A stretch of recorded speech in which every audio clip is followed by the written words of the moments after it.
This makeup is delicious. You know, it's inspired by that T.S. Madison eye that Raven gave.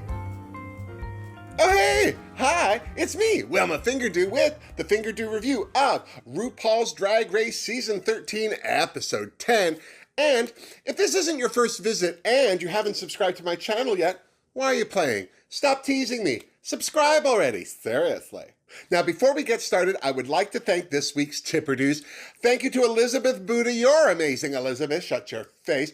Pasha Bulka, aka Beached Queen, sent some love with a thank you for being brilliant at responding to Instagram messages. Well, you're welcome, Pasha. Lord knows I try, seriously.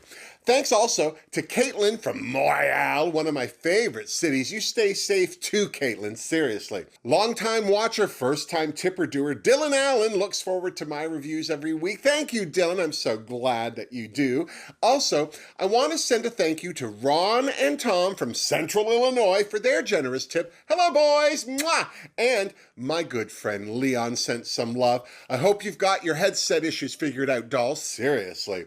I also want to thank Vito Bacuzzi, Rodney Erickson, Dee Rollins, and Christina Baker. Hey, Christina, Knock Knock Ghost is available in America on the OutTV app on Apple TV. Get on it. Seriously. If you would like to be a Tipperdoo, the link is in the description box down below. Now, Jorge, drink me!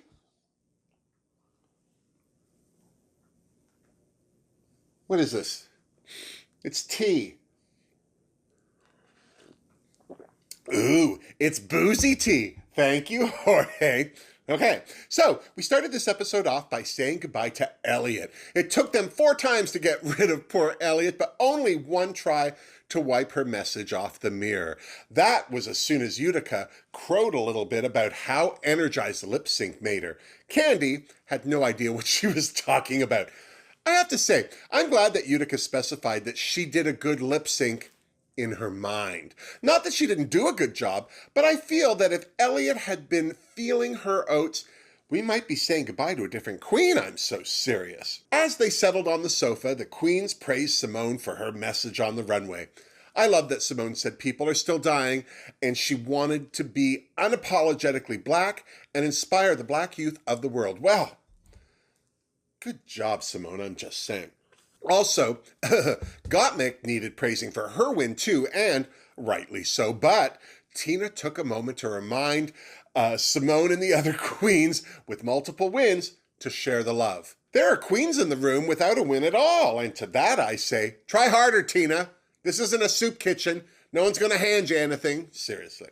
As the queens were getting out of drag, Olivia was feeling the reality of being a winner chicken dinner for 2 early challenges, and now, halfway through the race, she was a Lunchable.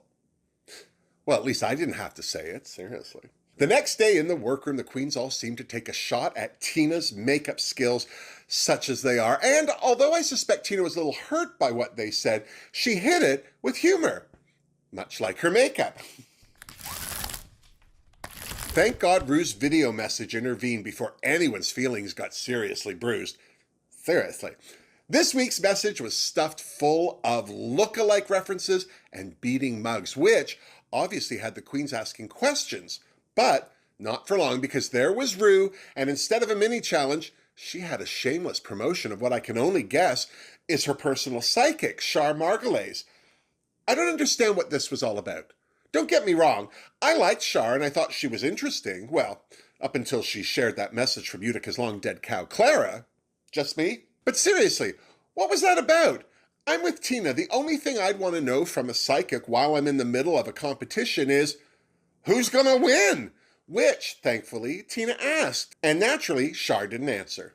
When Rue magicked the queens back to the workshop, another thing I hated, she said that Char had psychically paired the queens up for this week's maxi challenge. Makeovers!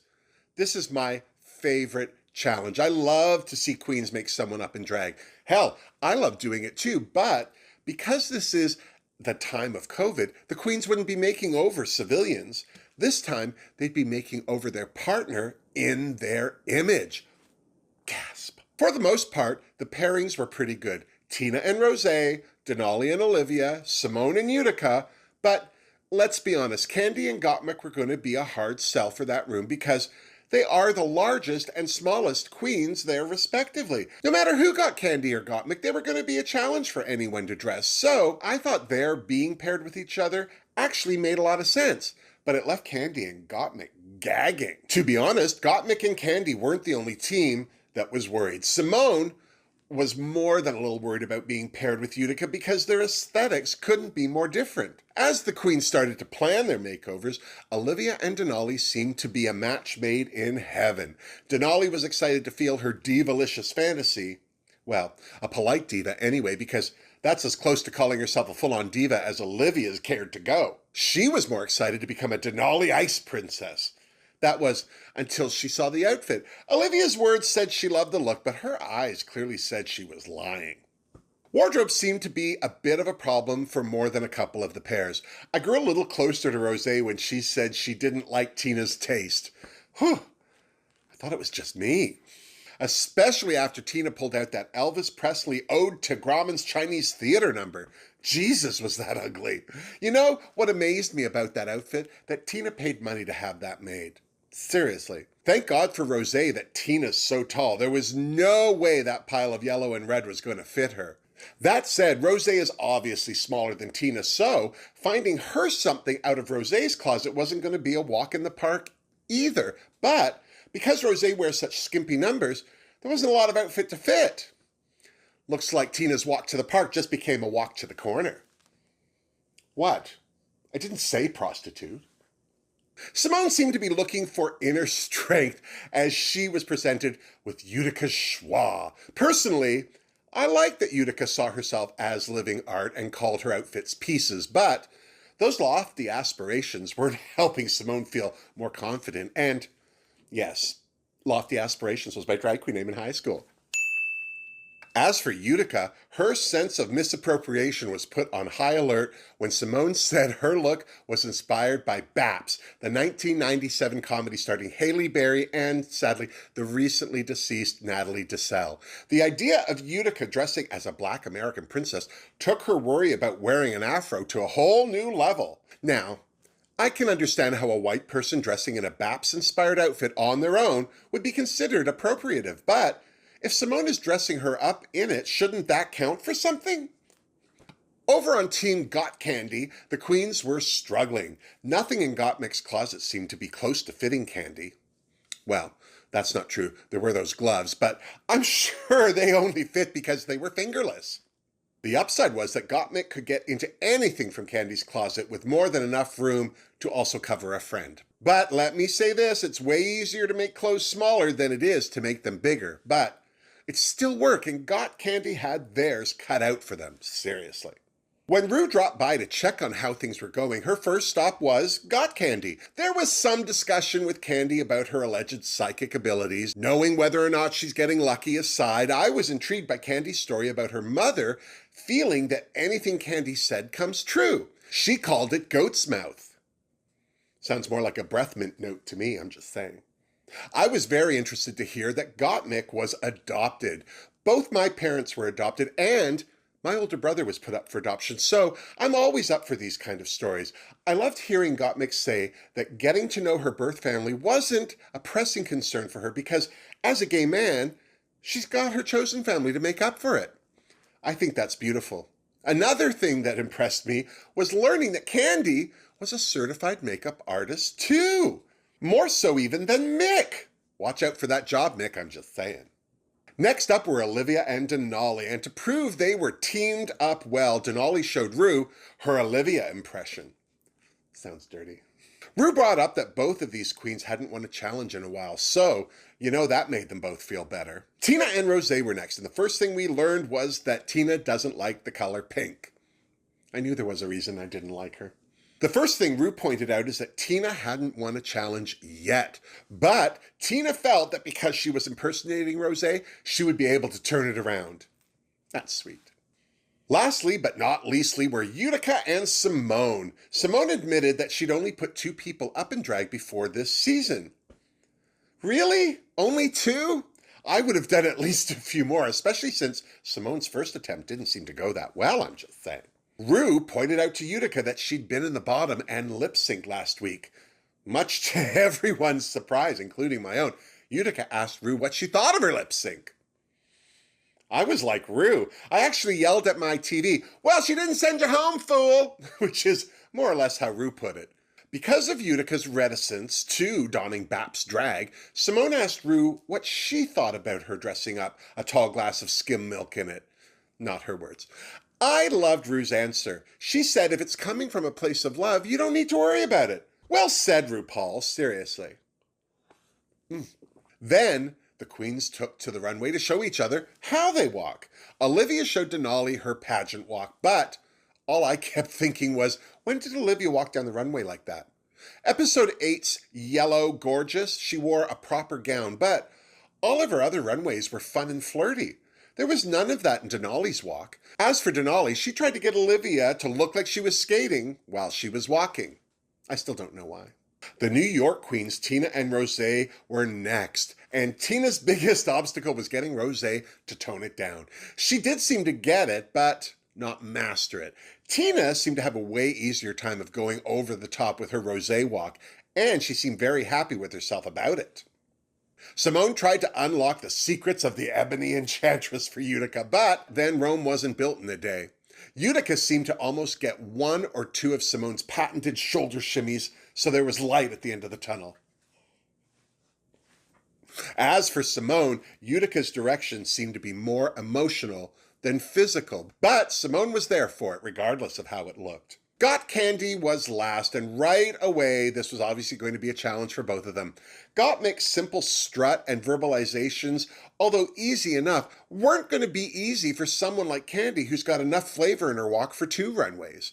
As for Candy's walk, this was another queen who I thought, when did you ever walk down a runway like that? I must be watching another show. When Gottmik and Candy got back to the workroom, Gottmik tried to show the other queens what she'd learned about Candy's walk, but all I think she did was boost up their confidence. Seriously. And then it was elimination day, and if any of those queens were worried about their walks, that concern went out the window when they started applying each other's makeup. Tina had a huge task ahead of her. Rosé's Neanderthalic brow bone. And here I thought her only problem was her eyebrows. Denali and Olivia shared how influential the women in their families were. Both had strong women in their lives. Denali's mom, well, she's a 6th-degree black belt. I'm so serious. It doesn't get much stronger than that. Olivia explained that her old soul classic feel comes from her mother and her aunts sharing movies and music with her. Utica seemed to be feeling less stressed about emulating Simone's drag. Being called the Ivory Enchantress seemed to have a lot to do with it. I'd like to be a Enchantress. Gottmik shared with Candy where her drag aesthetic came from. Being trans and doing drag. She felt she got relegated to the fringe of drag, especially before her transition. I love that she noticed that all of her gay male friends were more feminine than she was, and it helped her realize that she can do drag with a feminine side. Transitioning seemed to help Mick accept himself more. Candy, on the other hand, shared that her confidence comes from her battle with self-hatred. I get that. The first reveal in the room was Rosé as Tina Burner, and my first question was, when did Tina ever wear hair that big? Seriously. And then it was time for the runway. Ru looked ravishing in red. Michelle seemed to have a carpal tunnel flare-up. Carson was looking gorgeous in a floral jacket, and Miss Lottie Love was back looking gorgeous because she's Lottie Love. First down the runway was Rosé. I thought she looked like Tina in that greenhouse dress. Less so when she revealed the leopard number underneath. That said, I gave her runway a Fingerdoo. Tina was next, and I thought her transformation was more successful than Rosé's. Her mannerisms and walk were 100% Rosé, and because it was Tina doing all that walking, I gave her a Fingerdoo. Damn right. Olivia was next, and even though that makeup was a little harsh around the edges, if you just glanced up at the TV, you'd have thought that was Denali, so Fingerdoo. Denali, on the other hand, looked great. But she didn't look like Olivia, even a little bit. I wish Olivia had given her big hair and a fun dress, but she didn't, so finger don't. I'm not sure if I would say Simone reminded me of Utica, but this look was so gorgeous and Simone sold it so well that I totally gave it a Fingerdoo. Utica, on the other hand, took my breath away. She was tall and graceful and stunning in that tiger print suit.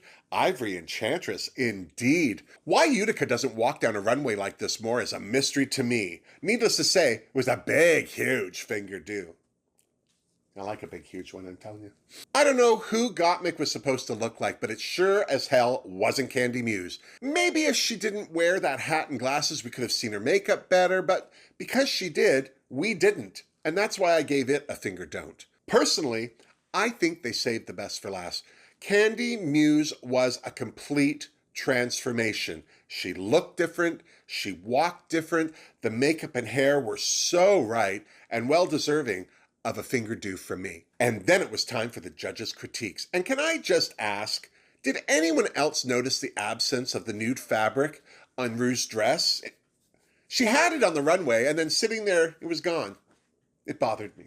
The queens were going to be judged in their teams. First up, Tina and Rosé. Michelle thought Rosé did a great job transforming Tina Burner, and she thought Tina did a good job selling the look. Carson thought Tina did a great job transforming Rosé, and Ru asked what they had learned from each other. Rosé learned that when she feels passionate about something, to let it out.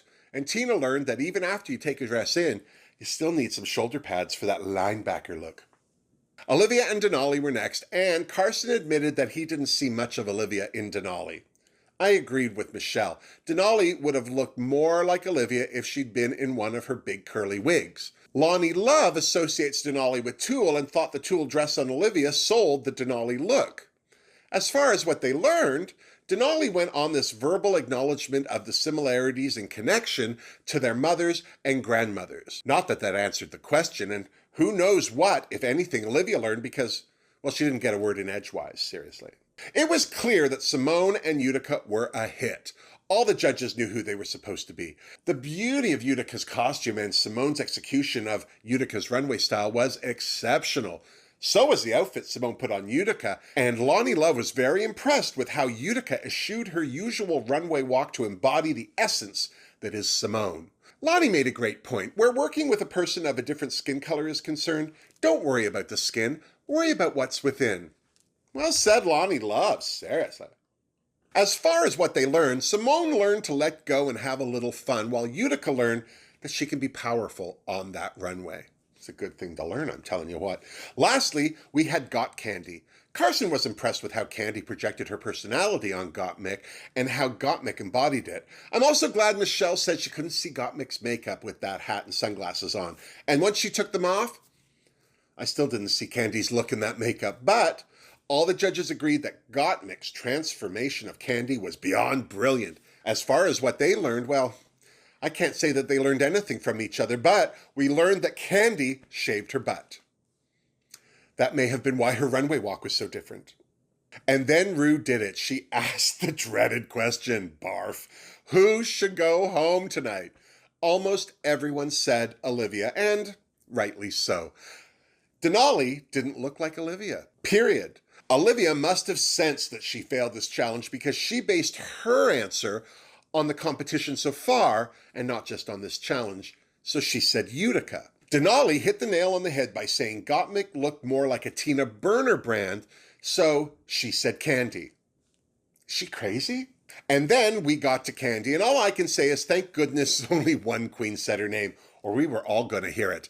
As it was, Candy stated that Tina doesn't own the colors red, yellow, and orange with regards to the outfit she put Gottmik in, and then she pointed out how this challenge is way harder for her and Gottmik because they had to alter and recreate their runways where the other queens did not. In Candy's defense, she stayed fairly calm and collected as she called out Olivia's transformation of Denali. I was proud of Candy. That could have gone worse. As the queens headed back to the Untucked lounge, Denali was already seeing the writing on the wall. The majority of the room felt that Olivia should go home, and because they were being judged as a team, that put her in the bottom too. Olivia was struggling with the other queen's opinion of her work this week because she knows she has so much more potential. Back in the Untucked lounge, the queens elaborated on why they chose who they chose. Simone hit the nail on the head by saying she wasn't familiar with Olivia's pageant side, so she didn't see her in her transformation of Denali. In her defense, Olivia admitted that she promised she wouldn't say her name if asked the question, so she had to look for an alternative way to assess the queens. Candy was able to burn Tina's sense of style when she defended the outfit she put on Gottmik. Of course, Denali's mood forced the queens to ask her how she was doing.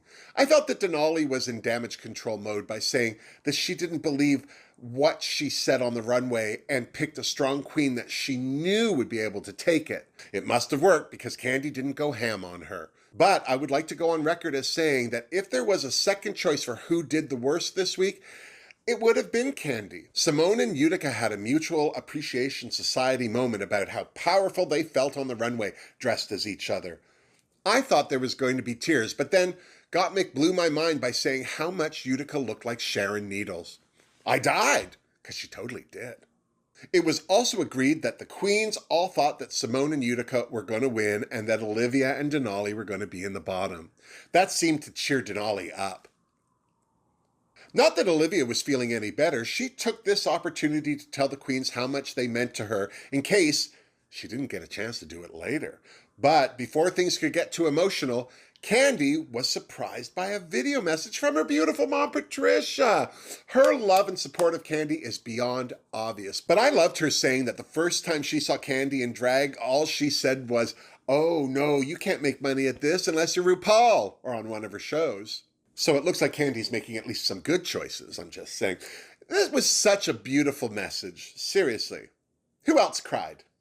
And then it was time to head back to the main stage. As predicted, Simone and Utica were this week's winners, and rightly so. And sadly, Olivia and Denali were up for elimination. Something Denali felt was all her partner's fault. Well, she wasn't wrong. This was an interesting lip sync for me because the song they used was the gospel pop hit Shackles by Mary Mary, the first time they had an inspirational song for lip sync on RuPaul's Drag Race. I loved it. I'm hoping that the Staples Singers' Are You Ready is next. I'm so serious. As far as the lip sync itself was concerned, I don't want to give Denali any more ammunition against Olivia, but that dress she was wearing was holding her back. She couldn't move the way she usually does, and the way she kept picking up that long skirt proved that. Personally, I thought both queens did well, but I have to admit my eyes kept going back to Olivia. Maybe it was because she was wearing a lighter color, but when the praising stopped, I wasn't surprised that Ru told her to Shantae, and that left Denali as the sixth queen of season 13 to sashay away. Well, what do we think? Was Denali robbed? If Olivia did such a bad job making over Denali, how did she end up staying? Maybe those two early wins had something to do with it. And even though they were a team, did Denali deserve to be in the bottom along with Olivia? Candy didn't do a great job either this week, but don't tell her I said that. So, who do you think is the next queen to go? Tina still doesn't have a win. What about Utica? Will this win set her on a new path? All we can do is tune into RuPaul's Drag Race next week to see how it all plays out. And then, when you're done, you come on back and you see me so we can compare notes. Now, don't forget to like this video if you did. And if you haven't subscribed to my channel yet, please do. Until next time, miss me. Mwah. Seriously, Jorge, this is a hell of a non-iced tea. I think it's too bad they were judged as teams. I understand why, but it's funny that clearly the worst two weren't on the same team, and that's not fair. I thought Denali was way better about it in public, maybe because she knows the cameras are rolling. I think that's the thing about Denali for me.